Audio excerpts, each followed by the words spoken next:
Om Shri Gurubhyo Namaha. Harihi Om.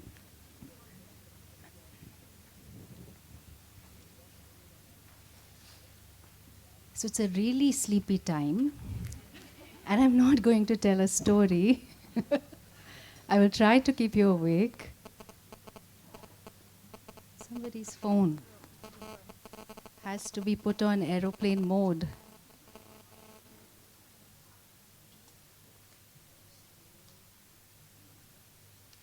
Nirmala, what about yours? Yeah? No, that's fine. Okay. Okay, so the topic is essentials of Hinduism. Uh, it's a little dodgy topic for the World Yoga Festival. And so what I'm going to do is connect or see what is the connection of yoga to Hinduism,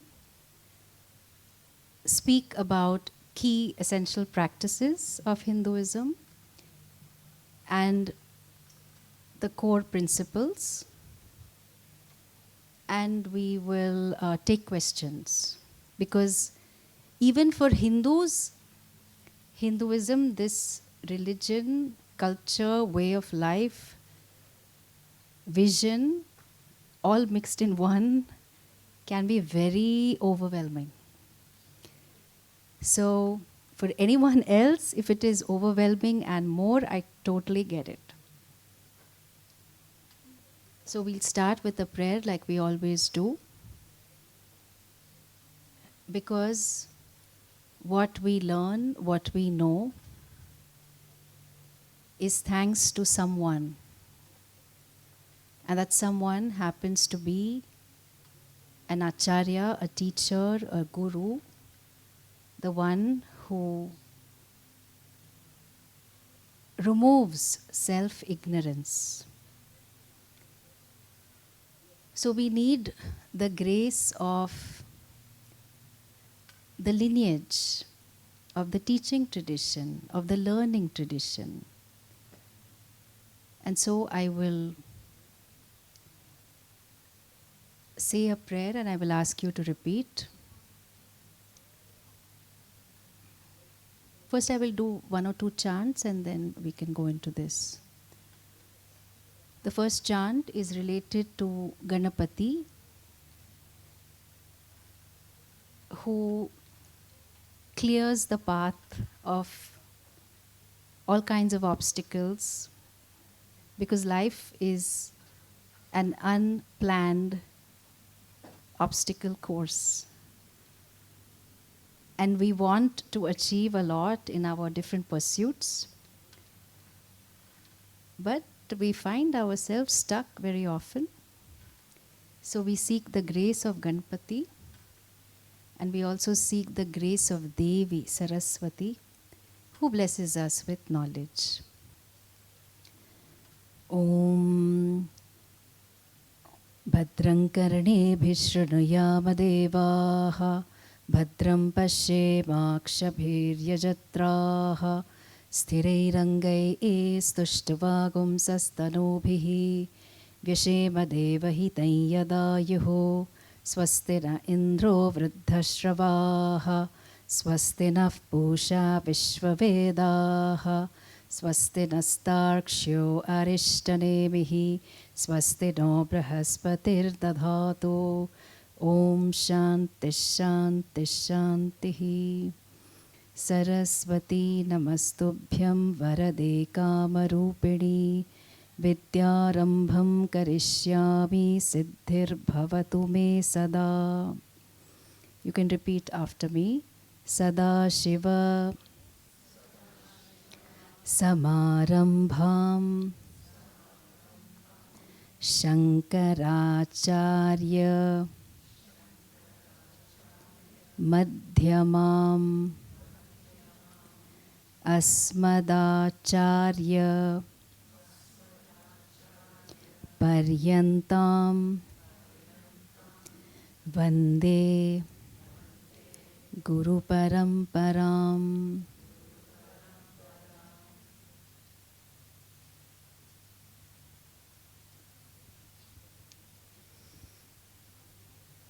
So the first part of the talk will focus more on yoga and its connection to Hinduism. So how many of y'all believe that yoga is just physical exercise for well-being? Can you raise your hands? How many of y'all believe that to be true? Okay, obviously nobody. And I'm sure that you're not embarrassed to raise your hand. So which obviously means that you know yoga is much more than asana pranayama. That while you may have drifted into it because of the physical benefits that it promises,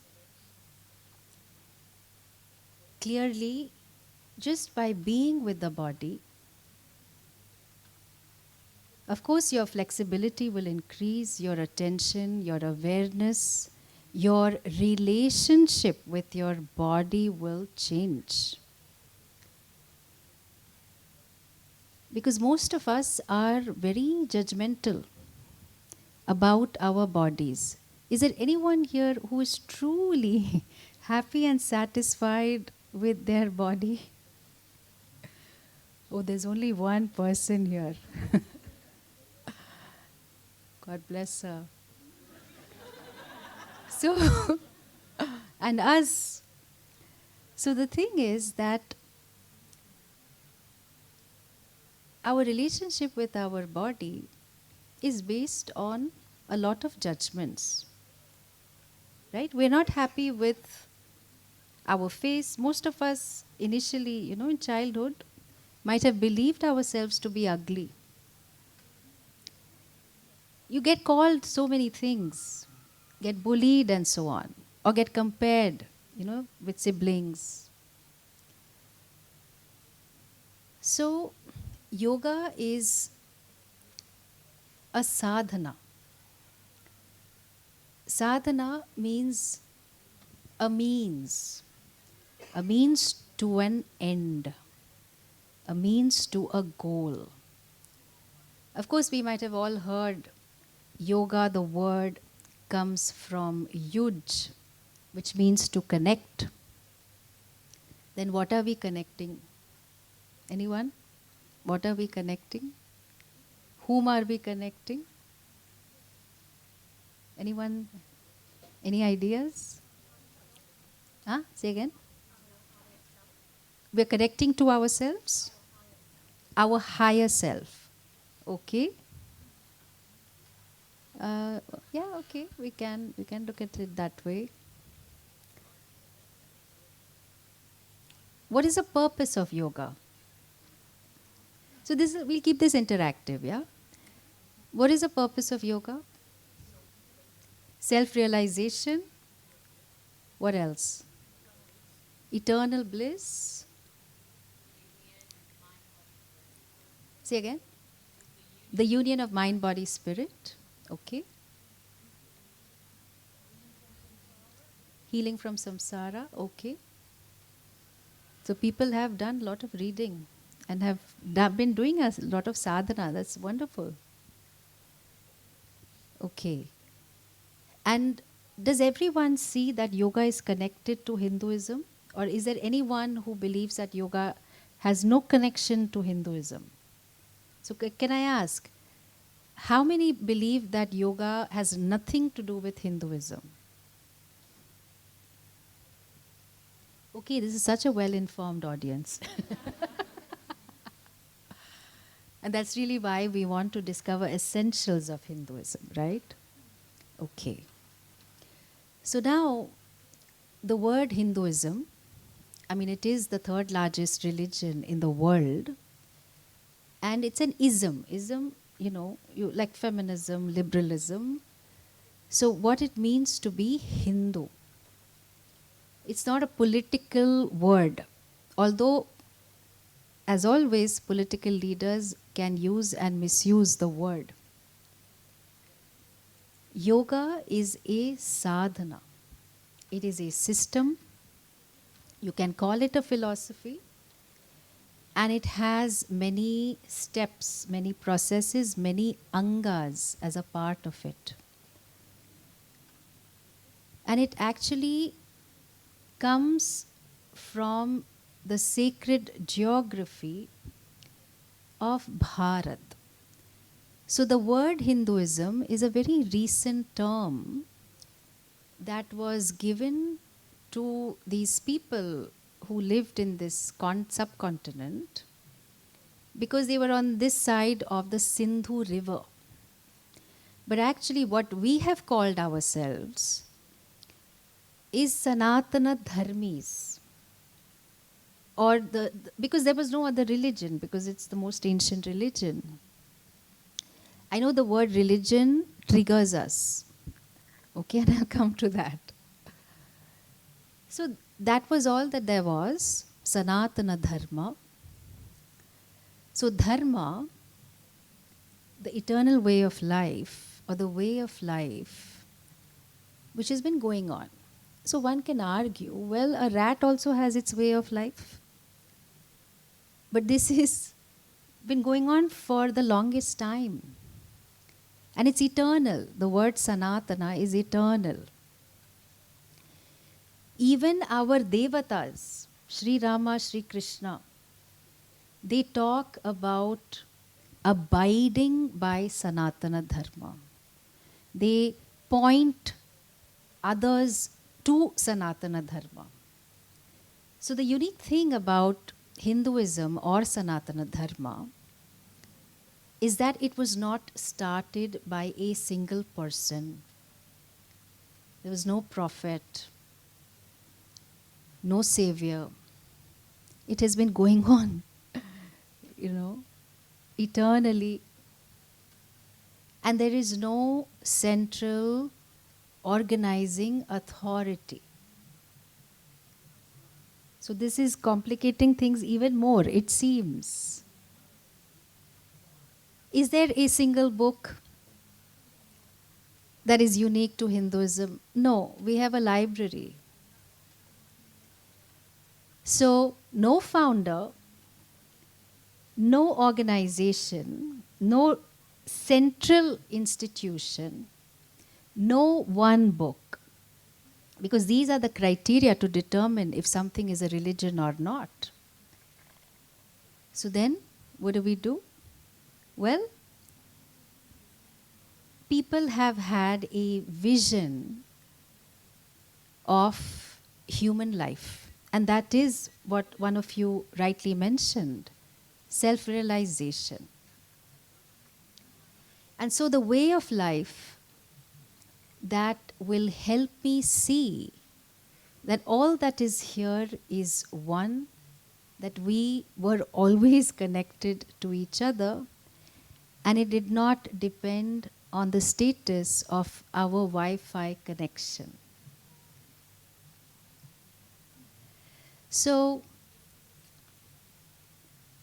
let me ask you, and I will just say some incomplete sentences, and I will ask you to fill it up with the first thought that comes to mind.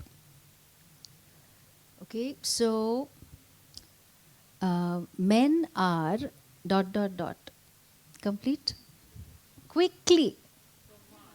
Say again. Men are from Mars. Okay. You borrowed somebody's title. Okay. Then women are, don't tell me from Venus. Okay. Other responses? Quickly. Say again. Women are Shakti. And may I ask you, men are? Men are Shiva. Life is?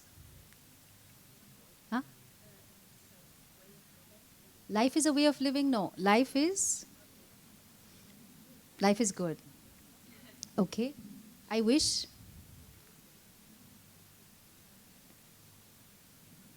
Happiness. Okay. So, short sentences. First thought that comes to mind, which means that it's spontaneous, and then that's what effortlessly comes to me. So, short sentences but indicate my beliefs about life.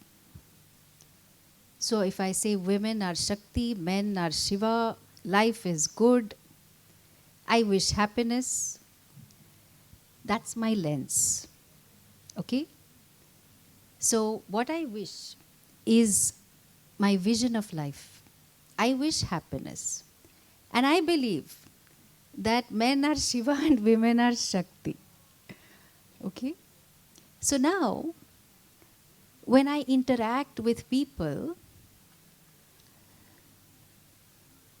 I'm going to look upon men as Shiva. Yes? Possibly. Only some men, maybe. Okay. And what does that mean when I say men are Shiva? What does that mean?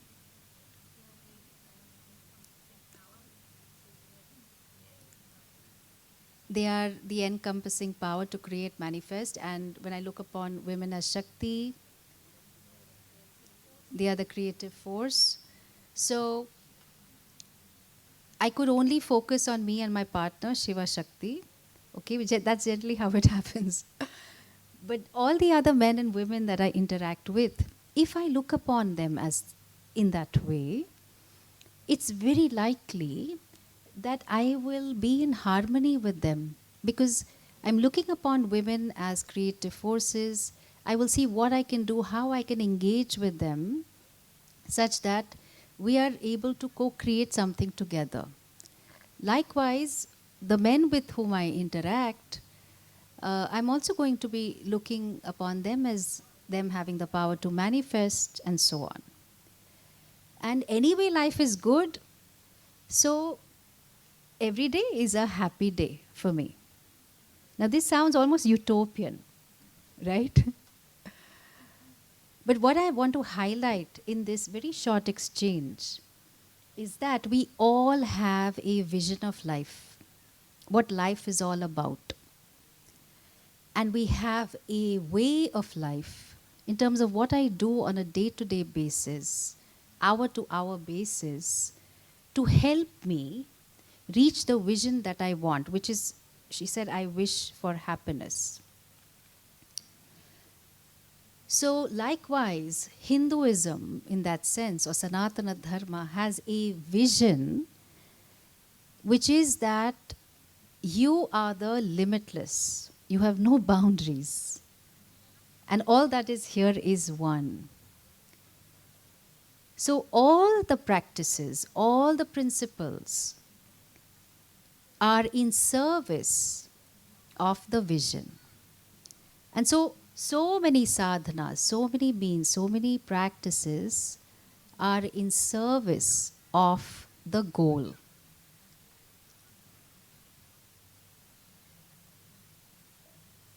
There is a conflict between, is there one God or many gods? And that can be a bit confusing.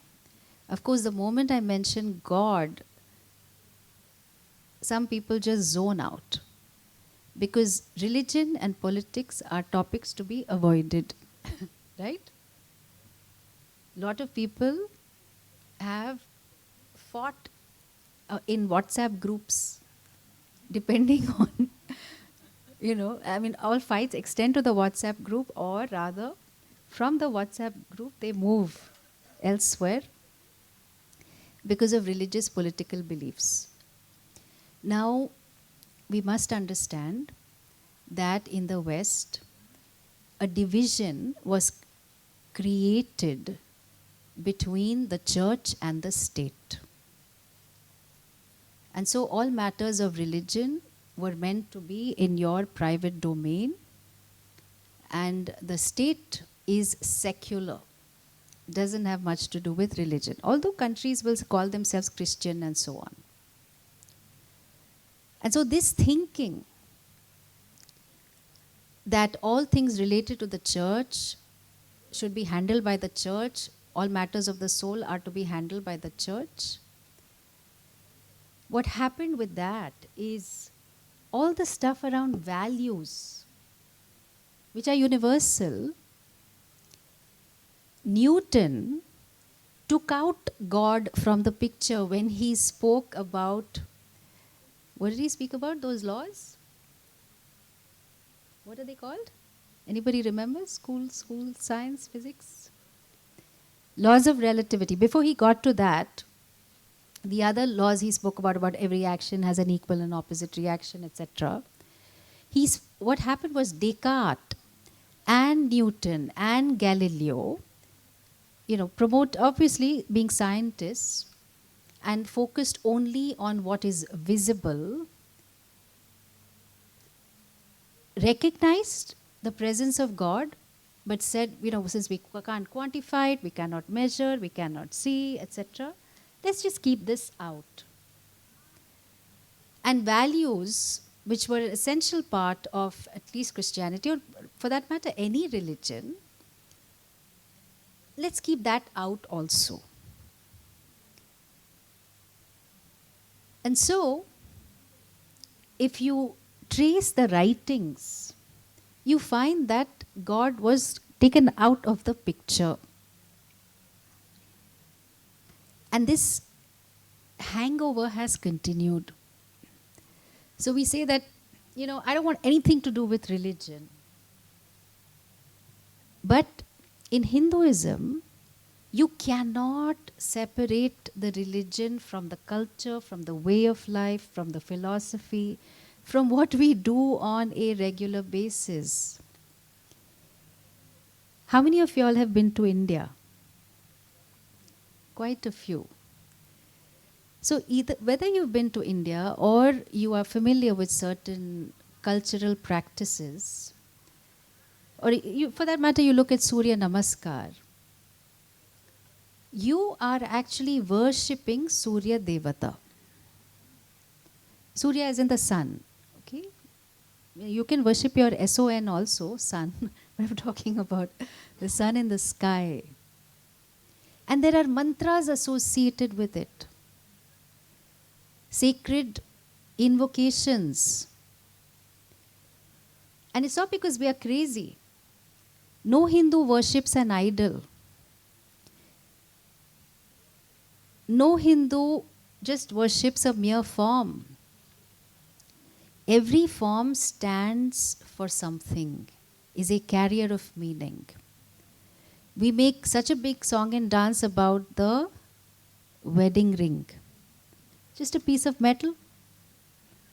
You suppose if somebody were to propose to you with a copper ring, or any other metal, would that be okay? Maybe for some. But so much has been loaded on that piece of metal. Our togetherness and our bond and our commitment to each other and so on and so forth. Same thing. That what Hindus are worshipping, relating to, is God. And the word I will use for God, because God has lots of baggage, is Bhagavan or Ishvara. Either of the two is fine. It's a Sanskrit word. And so then the question is, what is this God? And moreover, it sounds like a he, because in Sanskrit words are masculine, feminine, and neuter. So my guru, Puja Swami Dayananda Saraswati, said very beautifully, there is no one God or many gods. There is only God. There is only God. Which means that all the forms that I see, I interact with, all the experiences that I have, they are all forms of God. So then the question is, what is this God? We have a definition of God. There are many, but we can go with this one. That from which all beings have come, that into which all beings resolve, and that which sustains all the beings. So there cannot be a time or a place where God is not. So, a core principle of Hinduism, I'm not using the word belief deliberately, because belief is a statement that is subject to verification. I'm saying principle because these are things that we understand about our reality and we know them to be true. So the first principle is that there is only Ishvara, there is only God. Then we have to figure out, I don't think so. A lot of the people I interact with are very devilish. Satan maybe. And I'm sure some of you might have experienced that struggle. If you start talking about some of your Hindu practices, some of your family members may say you have been possessed by the devil. Maybe we need to do some, we have to exorcise you. So all forms we recognize as a part of Ishvara. Which brings me to the second principle, and that is karma. So the word karma, again, is a Sanskrit word. Of course, Buddhism being an offshoot of Hinduism, karma is used in Buddhism, Jainism, etc. Karma is an action that is performed by a human being. So while your dog is very loving towards you, the dog is not doing any karma. So what does it mean that when a person does karma, we can just use a simple action like, is it an equivalent of an action? No. Because an action has visible results. I help you, you are helped, visible result. There is an invisible result also operating, which is that you actually got some brownie points, credits, called punya, another Sanskrit word. So you did something that was helpful and you got punya. Oh, where is this punya? I want to see it. I want to track. Like we have fitness trackers. I want to track how much punya I've got. You can't track it because I said it's invisible. It's sitting in your karma account.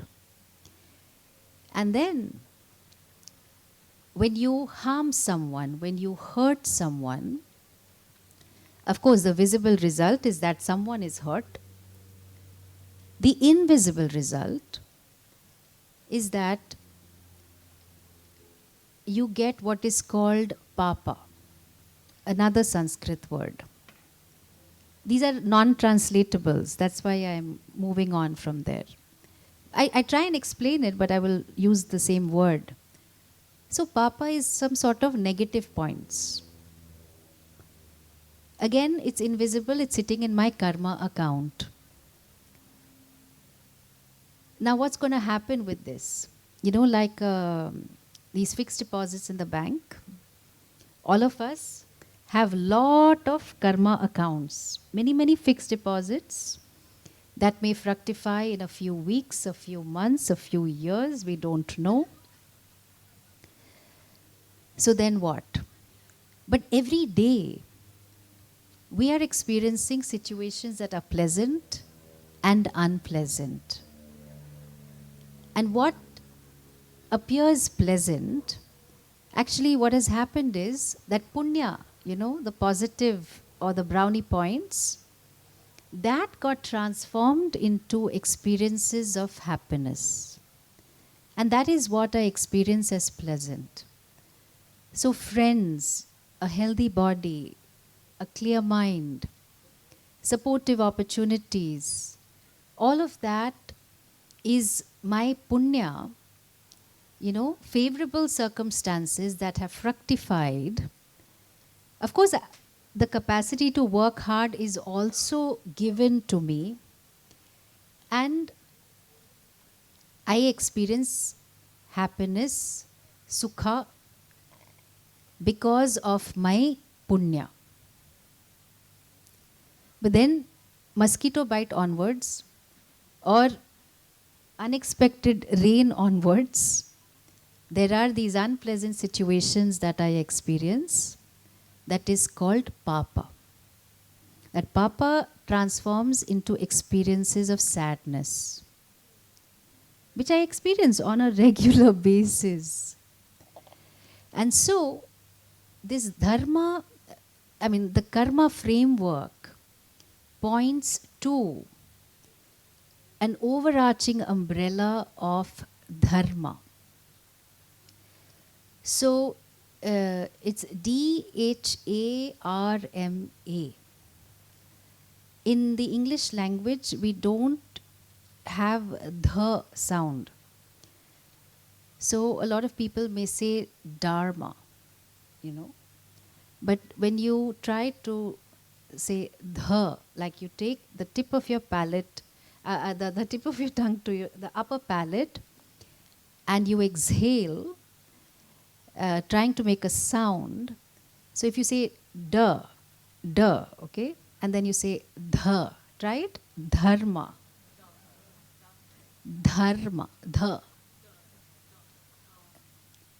Yeah, it'll come with some practice, dha, okay. So we exhale, and that is the word dharma. So what is this dharma? Because the second principle is that Hindus recognize the law of karma, which makes them very dynamic. Because what law of karma does is that I am responsible for my life. The actions that I do today will be my destiny tomorrow. The destiny I experience today were my actions once upon a time. So if I am experiencing a lot of suffering, then it means that I did a lot of illegal, immoral, fattening things in the past. So can I really blame myself? No. Why not? Because first of all, I don't know the things that I did in my previous lifetimes. Or even some of it I know what happened this lifetime. But I really cannot blame myself because I did what I did with the experience, the wisdom, and the resources I had then. So then maybe I can blame other people. Well, they were struggling as equally as me. So then what can I do? I need not define myself by my past. That while I cannot change what happened, the patterns in my life indicate that I can change my present and I can definitely change the future. Because I align myself with dharma. So now I will invite you to do a small exercise, not a physical one, but kind of, not an asana, okay? So I'm hoping that you have some paper, pen, and you can beg for it, borrow or steal from each other. Paper and pen or pencil, okay?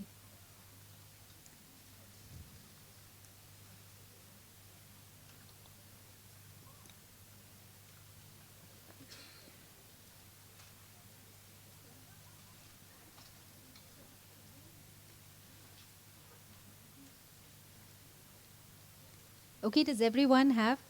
Yeah?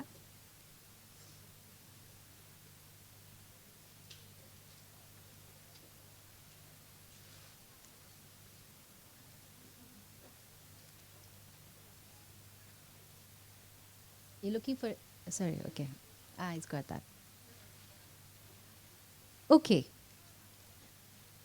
Now, what I will invite you to do is draw or imagine or visualize yourself. So, first you listen to the instructions and you can go ahead, yeah? You will draw yourself as a tree. If you were to be a tree, and you can decide what kind of a tree you want to be, you will draw that. And of course, the tree needs sustenance. So, what are your roots digging into? What are the values that have nourished you as a tree, as a person? So that's going to be your nutrients in the drawing. So, I mean, just for the sake of making sure that we are all clear, can anyone, just from the top of one's head, say, what kind of a tree do you visualize yourself to be? Anyone? Yes? Yes? Anyone? Sorry? Sorry, what? Magnolia tree. And your roots, what do you draw sustenance from? So, as a person, what sustains you? What are the values that sustain you?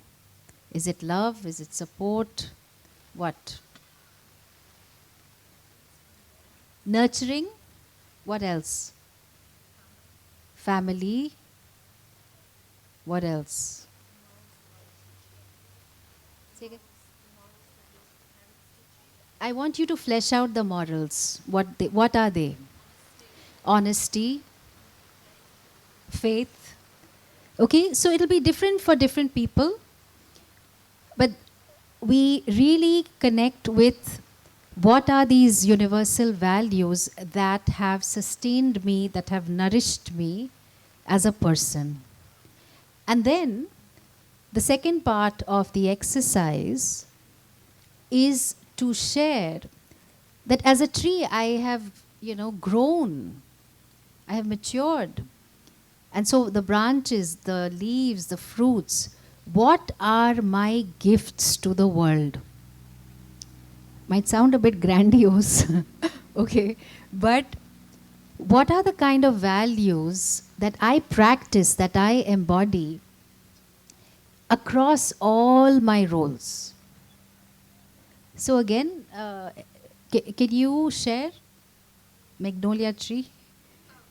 What might be these gifts that I offer to the world? Tell me one or two. Beauty of its flowers. And so when you relate it to yourself, you would say one of the gifts that you offer to the world, that you share, one of your gifts is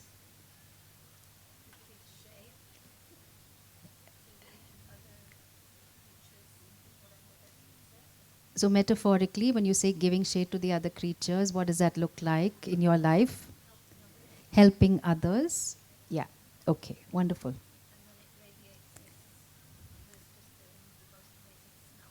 So radiates fragrance, and so you radiate a certain presence, and people are drawn to you. They want to spend time with you, etc., etc. Yes. Okay. So is the exercise clear? It's a self-reflection exercise, and we'll take about 5 minutes to do this. So you imagine yourself as a tree, and of course a tree needs sustenance. What are you drawing your nourishment from? The bunch of universal values. And what are the fruits, the gifts, the qualities that you embody, that you offer the world?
Okay, do you all need more time or anyone needs more time?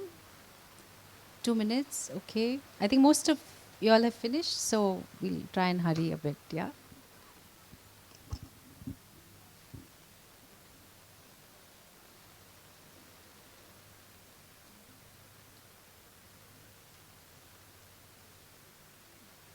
It's important to visualize how, like, suppose if I say one of my fruits is honesty, what does that look like in the context of relating to people? And how does that manifest with different relations? We want to be very clear about that. Okay, now uh, I would encourage you to find someone with whom you can speak anywhere in the room, okay, and share what you have drawn and maybe some of what you have written. Okay, I give you about 3 to 5 minutes. Try to see that both of you have an opportunity to share. So, what you will be sharing are two things. One is what sustains you as a person, which values sustain you, and which values are your gifts to others. Okay? 5 minutes.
Okay, are we done?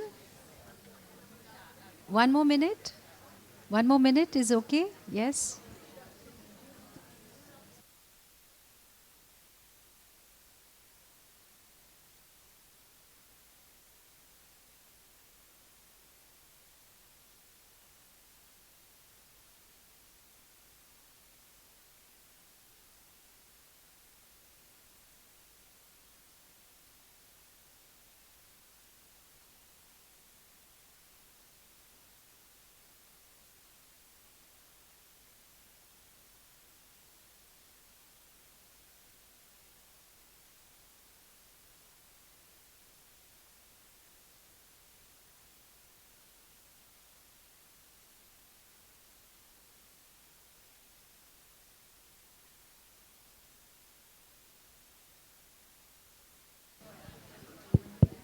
Okay. So I'm guessing that most of you would have finished discussing, and if you haven't, then please find your partner after this session at some point in time, and you can try and complete the discussion. Okay?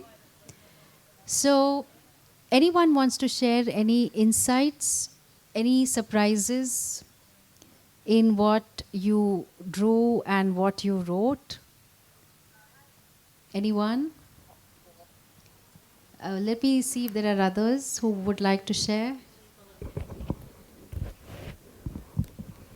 Yes?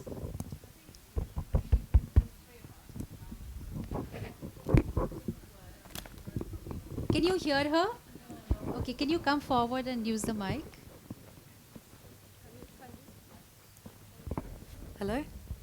So I think there was three of us, and we all had different words to describe our nourishments and the values that we put out, but they all kind of had the same meaning. Same. They were very similar. So whether it was love, family, happiness, empathy, upholding the law, many words that we had, different words, but all of us had similar So answers. those were That's things what I got out of it. that nourish you. What about your fruits? What about your gifts to the world? So I think we had things like selfless service, seeing equality in others, bringing out fulfillment in their lives, helping them reach what they need to fulfill, empathy. So, yeah, things like that. Beautiful. Thank you. Beautiful. I'm guessing that most of you would have written something similar. Yeah? And really, this is the core of a person, dharma. Because dharma makes us happy. So, what is dharma? Dharma is again a non translatable, but it has four meanings. One meaning is universal values. So, honesty, truthfulness, kindness, compassion, hard work, discipline, all of that. And so, which brings us to a very interesting point. Think of the last time that you were upset with someone. It is possible that you were upset because dharma was not upheld. That person did not embody a certain quality that was required in the given situation. Or you were upset with yourself because you did not uphold a certain quality. And so, recognizing that the entire framework for human interaction across cultures, across generations, has been dharma. Universal values that have been luckily given to all of us. Because it is not something that you go and learn in university, although you can refine your understanding. But we see the voice of dharma beating in everyone's heart from childhood onwards. So, possibly if you played with dolls, a 2-year-old child playing with her doll falls down, gets hurt, and this child wipes away the tears of the doll. And she said, "Don't cry," or something. I mean, to the extent that her language is developed. Where did she learn this? You may say, "Oh, parents have said it's nurture," this nature versus nurture debate. But one thing she knows is that when someone is hurt, or when someone falls down, they are hurt, they need comforting. She understands empathy. She has not gone for any great counseling course. Or a child who answers the phone because you are in the shower and you say, "Just tell mama is busy," or "mama is not at home." And the child, of course, blurts out the truth. Mama is saying she's not at home. So it is effort, the child is effortlessly honest, truthful. Then, of course, we have to learn to lie and so on. Right? We are taught. Because somebody else will be hurt, etc., etc. So anyway, what I'm highlighting is that these are universal values. They are across cultures, across generations, across continents, across nationalities. And that forms the basis for us to decide how to earn money. Because the Veda recognizes, the Veda meaning our sacred scripture, which has all been revealed by God, by Bhagwan, to different rishis, to different seers, masters, once upon a time, like long, long ago. So all that they received was compiled, codified, collated, and formed the Veda. So there are 4 of them, mantras, there are lots of mantras, all in Sanskrit. And a good chunk of the Vedas has karma rituals, okay, mantras which I'm guessing all of you or some of you chant. Some meditations, and then towards the end, there is a body of knowledge that focuses on self-realization. So then yoga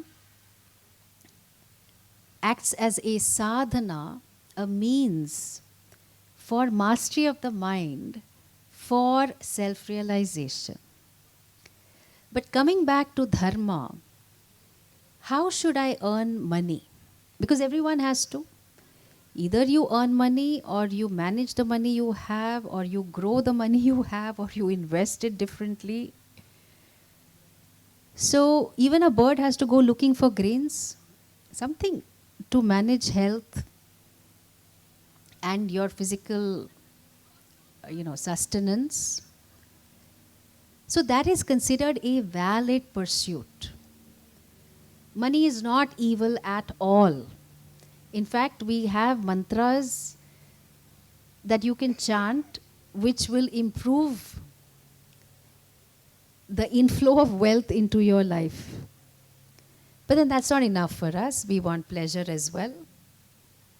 Would you be okay with eating mashed potatoes every day? Obviously not. You would want a lot more variety. Because there are these taste buds in the tongue. And so for the sake of the tongue, surely I want variety. So kama, any pleasure-seeking pursuit, which includes relating, emotional companionship, anything that pleasures the senses, is considered kama a valid pursuit of seeking pleasure. That's not wrong. I would say if you are not seeking pleasure, there is something wrong with you. But the framework always is that what is the ethical way of seeking pleasure? What is the ethical way of making money? So artha, kama, artha as in wealth, kama as in pleasure. Both are valid pursuits. And dharma. Dharma is the framework for how I will attain wealth and seek pleasure. And so when I keep that as the framework, then life becomes very simple, but also complicated. It is simple because now decision making is slightly easier. And this is an integral part of Hinduism. That what is the dharma of a given situation? Which means what needs to be done in the situation that will contribute to the happiness and well-being of all. And only then You will ask, oh, well, I am there in the situation and so is person B. So therefore, we can pitch in and see what needs to be done. So that's the third principle of Hinduism, which is dharma is the framework for attaining wealth, pleasure, and by the way, it can take you to a special place called Swarga or heaven, which is temporary for us. And so when your credit card of punya runs out, you are back to this earth. So the fourth principle is that we recognize reincarnation, that until you attain self-knowledge, the body will reincarnate again and again and again, depending on your karma account. The next principle is that there are many sampradayas in Hinduism. So remember, I said there is no central organizing authority, but there are different lineages, each having different deities, different sadhanas, practices, and a lineage of gurus that have ensured the transmission of knowledge. So, do people recognize which sampradaya they might be from, some lineage? You might know of the yoga lineage you belong to, right? But that yoga lineage will be related to a guru. And that guru will also be related to a sampradaya. Sampradaya literally means teaching tradition. So we recognize the presence of a guru for who has walked the path and who has paved the way for us to walk on that path. So a guru is considered an important aspect of one's learning journey.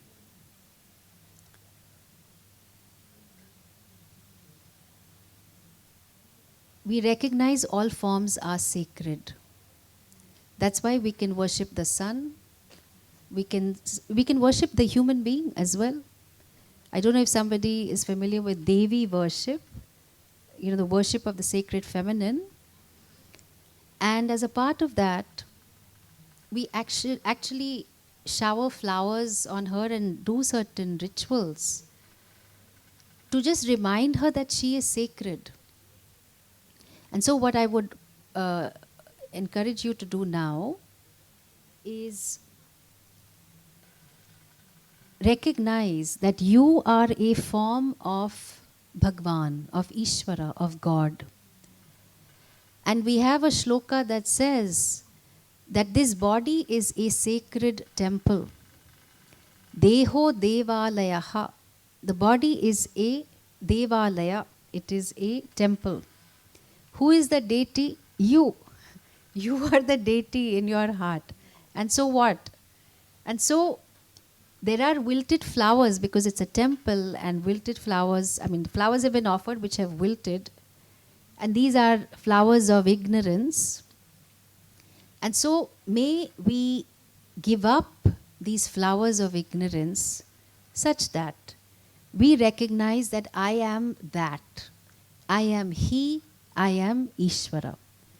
So now what I would request you to do is to get up and lock eyes with 5 people, any 5 people in this space, and look at them and say that you are sacred, you are a form of God.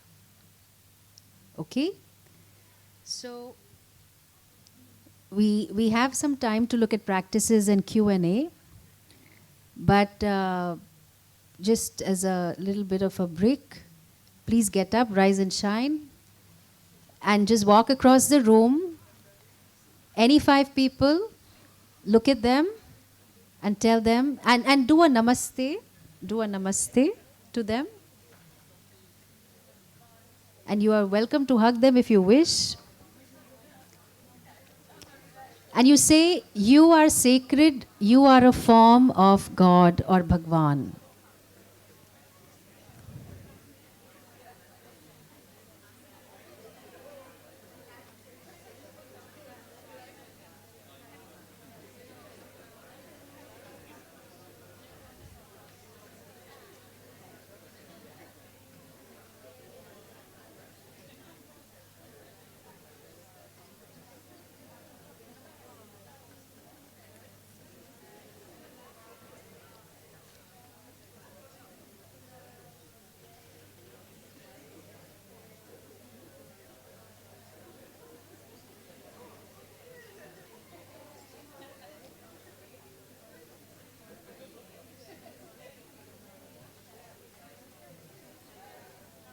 Okay, if you have finished with 5 people, please return to your places.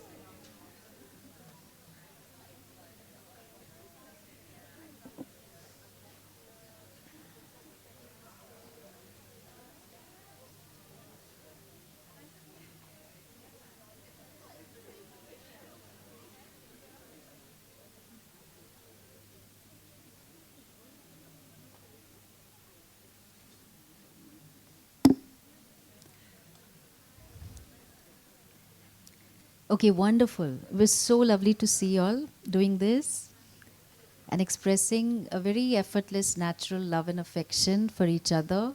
Although a lot of people here are strangers, but still it is so easy to do this.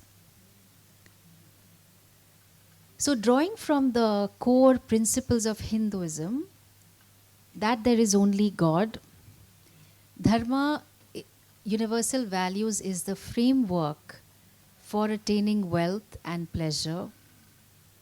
The karma framework makes us dynamic and taking charge of our lives. There are many devatas. Devatas are deities. So this can be a little confusing. Are there many deities? Is there one?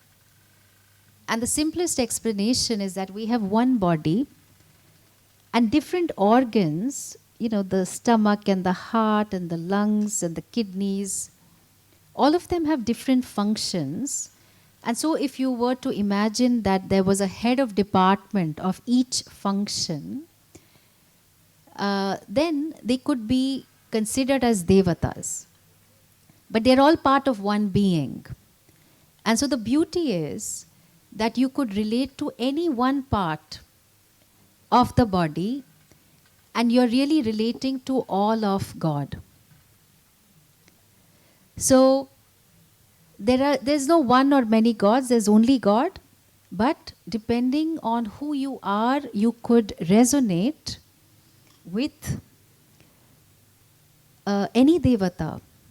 So depending on how you look upon yourself, if you think of yourself as a little child, although you are a grown adult, but maybe you are seeking protection in your life right now, in this phase, you can look upon God as your protector, your mother, your father. If you are too motherly, you can relate to God as your child. You can relate to God as your lover. You can relate to God as a guru as well. Dakshinamurti, Shiva is the guru, Adi Yogi.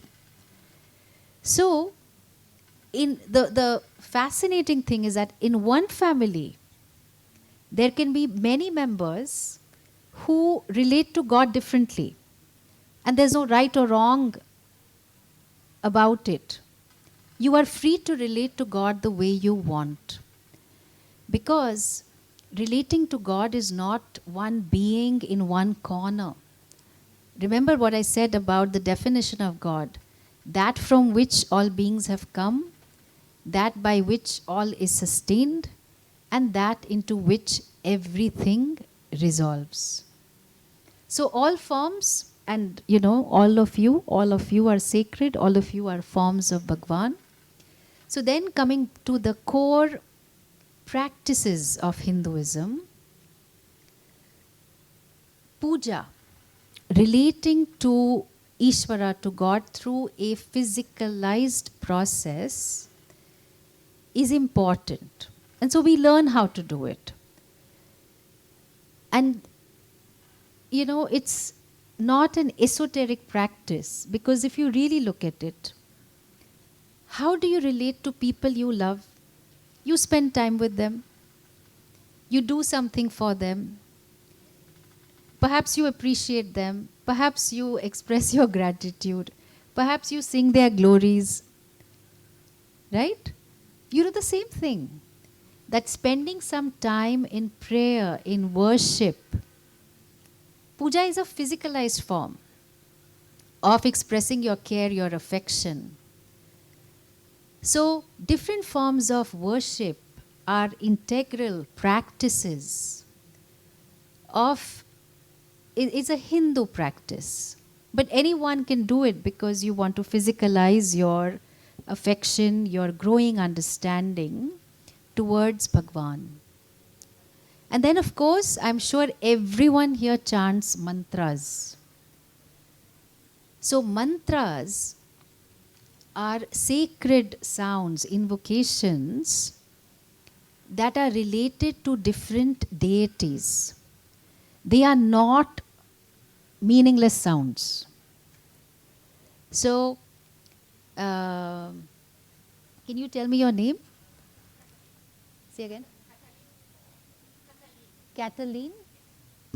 Cataline. So now, if I am saying Kathleen Devyai Namaha, suppose I say, as the goddess, I say Namaha to you. Kathleen is not a meaningless sound. I just one word. I am pointing to her. And so when I say Kathleen Devyai Namaha, or Shivaya Namaha, Devyai Namaha, I am inviting her in my life. I am relating to her. Because when she comes, all blessings come.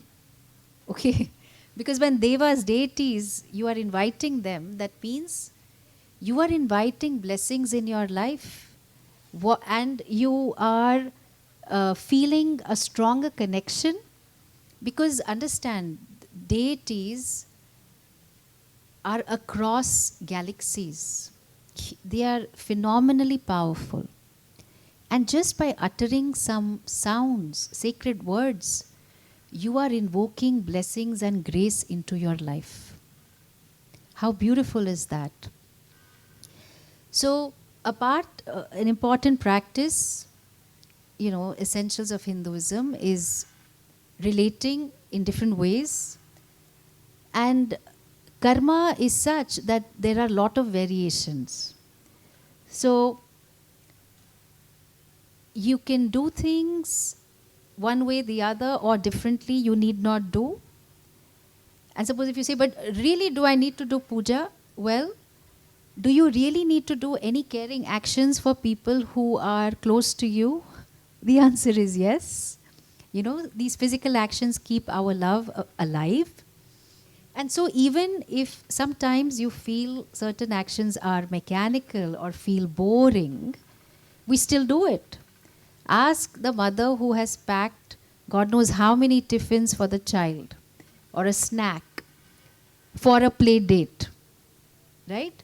Is it that you are bursting with love every time? No. You're like, oh my God, this also has to be done. But you still do it because it's important. You have made a commitment. So, in terms of the practice of being Hindu, dharma is the framework. And so, in the way in which I relate to people, I always keep this in mind. What is helpful to the people in this given situation? How might I contribute to the person's happiness? And of course, being able to ask the person and tell the person, please contribute to my happiness as well in this way. So dharma as the practice, mantras, yoga, asana, pranayama, or listening to Vedanta, which is this body of knowledge that reveals who you are, but yoga becomes a preparation for that. Tirtha Kshetra, going on pilgrimage. One of my Portuguese students just went to Spain. And there is, what is that thing called? That one. So some 300 kilometers or some such, you're walking for days on end. And you learn a lot about yourself by going on a pilgrimage. Because it's not a luxury holiday. You are prayerful, and you are pushing the boundaries of your mind and body. And in the process, you discover that you are more than your mind, you are more than your body. So, tapas, discipline, religious discipline, helps us discover that. And the last aspect about practices is samskaras. Samskaras, as in, samskara means sensory impressions. It also means rites of passage. So, being initiated into a mantra, shaving the hair when one is 3 years. So, even marriage is a samskara. It is supposed to purify you, okay? Because you are going around Agni, fire, the fire deity, and you are inviting devatas and rishis to bless this union, because a lot is required for a marriage to survive, and we need all the blessings that are possible. All the way until the body is burnt in terms of cremation. So there is a relationship with Agni, with fire, as much as there is a relation with other, with space, water, air, and so on. Because this body is made up of these 5 building blocks. So, I have tried to cover some key principles and the related practices of Sanatana Dharma or Hinduism. How much time? So I think, do we have any time left? Where is our volunteer? We have 15 minutes. So I would like to open this time for any kind of Q&A, any kind of questions that you have. You're welcome to ask. I'm going for it, 1 minute.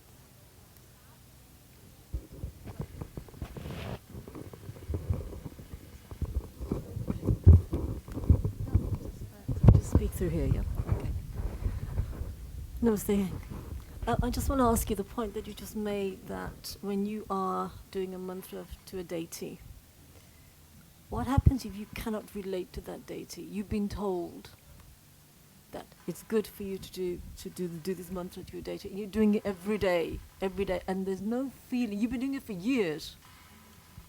There's no feeling that comes out except for anxiety or doubt, sometimes anger. What do you do? Excellent question. So I'm guessing that the person who initiated you did not force you to do it. Advised. Okay. Say from a Jyotish, they do your the horoscope, okay. and say you should do this, you should do that, you need to do this, you need to do that. Yes. And 75% of it is that I can't relate to this at all.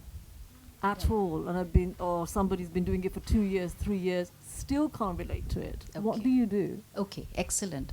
So understand that chanting a mantra is a karma. Karma gives results. And so, what you are really chanting is a prayer for grace of that particular deity. Now I cannot relate to the deity, what shall I do? So we have a lot of stories related to each and every deity. I see the glory of that deity, and I also tell the deity that, you know what, I cannot relate to you. Just make life easy for me. Okay? I need some relief. This is the astrological remedy. I'm so sorry, I cannot relate to you. And only you can help me relate to you. So, we start with that. I accept that I cannot accept you. But I want relief, and you are the only one, because I've tried all other visible things to get relief from the situation, and now I'm told that you are the head of department here. I have to engage with you. So you try to make my life easier. I will try and do my bit. Because I have been told to do this, I will chant with the understanding that it is a karma, it will give me results. And in the meanwhile, try and read stories about the deity. It is possible that some of the things the deity may have done are not acceptable to you. And so, we need the right perspective. And so, speak to someone who can tell you more about the deity and offer the right perspective, because we are tapping into the power and the blessings of that deity. And I'm sure it will work. Okay? So, all the best. Before I take further questions, my book, You Matter Insights from Vedanta, they're available, copies are available in the info tent. And there are also some copies, some books of my Guru, Swami Dayananda Saraswati, Value of Values, which talk a lot about dharma. I definitely recommend it. And also morning meditation prayers. Again, a very profound book and a very thin book. You can just quickly read it and dwell on it for a lifetime. Okay. So, other questions?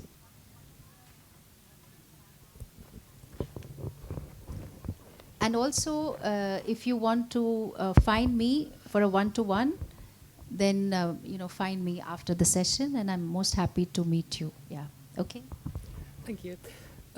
Hello? Yeah, it's Yes. working. You were talking about the punyam and the papam, like the brownie points, basically, which determine your state of life.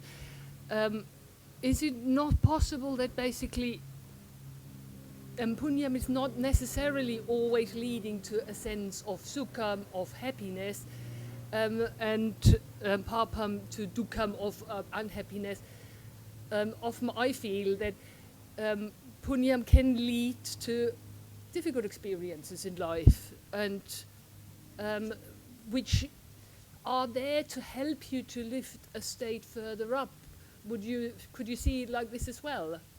Well, it doesn't matter what I see or you see, because the scriptures reveal to us that punya is what is generally considered favorable by most of us. Like a healthy body, is it considered favorable by most of us? The answer is yes. A contemplative mind, a clear mind? Yes. Supportive family? Could that be considered a difficult experience? I'm not quite sure. Yeah, but I mean, isn't it often the case that, maybe you haven't got a supportive family or you haven't got a healthy body, that you need to learn from that in a way that you clarify yourself much better? Yes. So, karma is always mishra, it is mixed. There is no most pure karma. Even what we consider like a fire ritual offering, we are using firewood, and it's quite possible that there might be creepy crawlies in it, insects. So, while I'm going to do an exalted karma, a very elevating karma, there might be some little papa karma involved. So what I'm saying is, you're absolutely right. The way you process the sukha, experiences of sukha and dukkha, definitely contribute to your own sukha and dukkha. Like somebody can be born in a really supportive family with fantastic parents, but the way the person processes is, I am not enough. I will never match up to how brilliant my parents are. So that experience of seeming punya, sukha, I am processing it as dukkha. Because I feel I'm not enough, I don't think I can match up, etc., etc. So, of course, one needs punya to process it also properly. And that's why prayers are so important. And prayers don't think that we always have to, have shlokas and all of that. You are relating, you are talking to Bhagwan. So it's not like if you see Ganpati, immediately you will start, Pranam Yashirasa Devam Gauri Putram Vinayakam. You can say that, of course, that's beautiful. But learn to engage with Bhagwan, because the more you engage, the more you relate and you discover an affection and an understanding that pervades you. Yes? Yeah. So all the best. Yeah, thank you very Okay, much. I think That the was next exactly the right answer. speaker is here. Yeah. Right? Or do we have few minutes? Or I think we're kind of done. So if you have any further questions, then meet me after, and then I'm most happy to answer them. So all the very best, and may you all be well. Sarve bhavantu sukhinaha. Om.